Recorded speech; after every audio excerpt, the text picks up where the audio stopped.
Bharat today Telugu news కి స్వాగతం.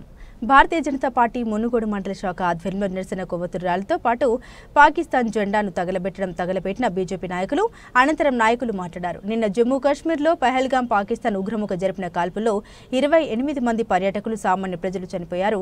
రాక్షసానందం పొందుతున్న పాకిస్తాన్ తీవ్రవాదులారా, మీరు తీసిన అమాయక ప్రజల ప్రాణాల ఫలితం ఊరికే పోదు, ఇంతకింత అనుభవిస్తారని పహల్గాం జరిగిన ఉగ్రదాడి పిరికి మందల చర్య అని పేర్కొన్నారు.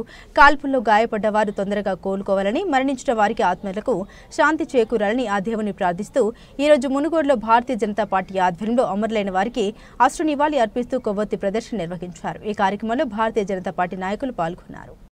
ఈ దేశంలో అన్ని రాష్ట్రాల్లో కాంగ్రెస్ పార్టీ అధికారంలో ఉండి ఇస్లామిక్ తీవ్రవాదాన్ని పెంచి పోషించినటువంటి పార్టీ ఏదైతే ఉందో అది కేవలం కాంగ్రెస్ పార్టీ.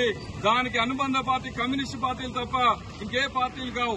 కాంగ్రెస్ పార్టీ ఎప్పుడైతే పాకిస్తాన్ విడదీసింది ఇస్లామిక్ తీవ్రవాదుల కోసం, పాకిస్తాన్ బంగ్లాదేశ్ ని విడదీసింది ముస్లింల కోసం, ముస్లింల కోసం 370 ఆర్టికల్ తీసుకొచ్చి పెట్టింది కాంగ్రెస్ పార్టీ మైనార్టీల కోసం మైనార్టీ వెల్ఫేర్ మంత్రిత్వ శాఖను ఏర్పాటు చేసింది ఈ దేశంలో కాంగ్రెస్ పార్టీ మైనార్టీల కోసం విశ్వవిద్యాలయాలు ఏర్పాటు చేసింది ఈ దేశంలో.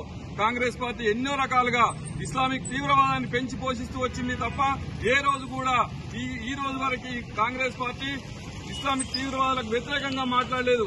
ఈ రోజు జరిగిన సంఘటనను కూడా కాంగ్రెస్ పార్టీ ఎక్కడ కూడా ఖండించలేదు. ఏదైతే ఉందో అప్పుడే చెప్పాడు చాణక్యుడు, ఈ దేశంలో పుట్టినటువంటి బిడ్డలు ఈ దేశం కోసం తప్పిస్తారే తప్ప ఈ దేశంలో పుట్టని బిడ్డలు ఈ దేశం కోసం తప్పించారని చెప్పేసి. యాంటీనో మైనో సోనియా గాంధీ అసలు పేరు, సోనియా గాంధీకి పుట్టిన బిడ్డ రాహుల్ విన్సీ, ఆయనే రాహుల్ గాంధీగా మార్చుకున్నాడు. కానీ వారికి ఈ దేశం మీద ఎలాంటి ప్రేమ లేదు. అలాగే నిన్న మొన్న వచ్చినటువంటి రేవంత్ రెడ్డి కూడా అక్బరుద్దీన్ పర్మిషన్ ఇస్తే అసెంబ్లీలో తెలుగులో మాట్లాడతానని చెప్తున్నాడు. అంటే ఈ రోజు ముస్లింల మీద ఎంతగా ఆధారపడ్డదో కాంగ్రెస్ పార్టీ ఒక్కసారి ఆలోచించుకోవాలి.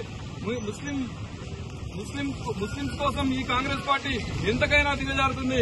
కానీ ఒక మతాన్ని విశ్వసించాలి, ఒక మతాన్ని గౌరవించాలనే నమ్మకం భారతీయ జనతా పార్టీ చెప్తుంది. నీ మతాన్ని నువ్వు ఆచరించు, ఇంకో మతాన్ని గౌరవించు అని చెప్తుంది భారతీయ జనతా పార్టీ. నిన్నగాక మొన్న హైదరాబాద్ లో పరిసర ప్రాంతాల్లో జరుగుతున్నటువంటి ఘటనలు ఒక్క కాంగ్రెస్ పార్టీ నాయకుడు కూడా స్పందించాడు. కానీ రంజాన్ వేళ వచ్చిందంటే అదే కాంగ్రెస్ పార్టీ నాయకులు టోపీలు ధరించి వాళ్లకు పండగలు చేస్తారు. కానీ అదే అయ్యప్ప మాల వస్తే అయ్యప్ప దారులకు ఒక్కరు కూడా భిక్ష పెట్టి కాంగ్రెస్ పార్టీ నాయకులు మా వాళ్ళని చెప్పుకోరు. ఎంతసేపు ఉన్న హిందూ వ్యతిరేక పార్టీగా కాంగ్రెస్ పార్టీ ఉంది. దాని అనుబంధ తోక పార్టీలైనటువంటి కమ్యూనిస్టులు కూడా చైనాలో రష్యాలో వర్షాలు పడితే భారతదేశంలో గొడుగులు పడతారే తప్ప ఈ దేశ వ్యతిరేక శక్తులకు ఏ రోజు కూడా వ్యతిరేకంగా ఒక్కరోజు కూడా మాట్లాడిన సంఘటనలు లేవు. ఈ రోజు వరకు కూడా ఈ రోజు జరిగిన సంఘటనని ముక్తకంఠంగా అందరూ హిందువులు ఖండించాల్సిన అవసరం ఉంది. ఈ దేశంలో ఉన్నటువంటి ప్రతి పౌరుడు ఖండించాలి. ఎవరైతే ఖండించలేదో వారు దేశ ద్రోహిగా ముద్రించబడతారు, వారే దేశ ద్రోహులు. రాహుల్ గాంధీ కనీసం ఆయన విదేశీ పర్యటన ఉన్న సందర్భంలో ప్రతిసారి ఈ దేశంలో ఏదో సంఘటనలు జరుగుతూ ఉన్నాయి. కనీసం ఎప్పుడు కూడా ఆయన ఆ సంఘటన స్థలాలకు పోయిన సంఘటనలు లేవు. కానీ కులగణన పేరుతో ఈ దేశాన్ని విచ్ఛిన్నం చేయడం కోసం రాహుల్ గాంధీ పోరాటం చేస్తున్నాడు. కుల గణ కాదురని ఆయన కావాల్సింది, ఈ దేశంలో కావాల్సింది మత గణన. ఈ దేశంలో హిందువులు ఎంతమంది ఉన్నారో, క్రిస్టియన్లు ఎంతమంది ఉన్నారో, పార్సీలు ఎంతమంది ఉన్నారో తెలుసుకోవడం ఆయన.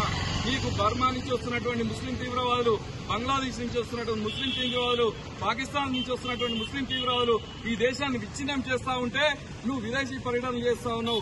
ఈ దేశంలో మాత్రం కులాలతో కుంపటి పెట్టి కొట్లాడుకోవాలని చూస్తున్నావు. ఈ కులాల కుంపటి కాదురా బాబు. ఈ దేశంలో కావాల్సింది నిన్న జరిగిన సంఘటన మీరు ఒక్కసారి గుర్తుంచుకుంటే నువ్వు హిందువా ముస్లిమా అడిగాడు తప్ప నీదే ప్రాంతం, నీదే మతం, ఏ కులం అని అడగలేదు. కాబట్టి కులాల గణన కావాల్సింది, ఈ దేశంలో కావాల్సింది మత గణన. ఇది హిందూ దేశంలో హిందువులకు ప్రాముఖ్యత పెరగాలి, మైనార్టీలకు ప్రాముఖ్యత తగ్గాలి. పాకిస్తాన్ లో హిందువులు మైనార్టీలుగా ఉన్నారు.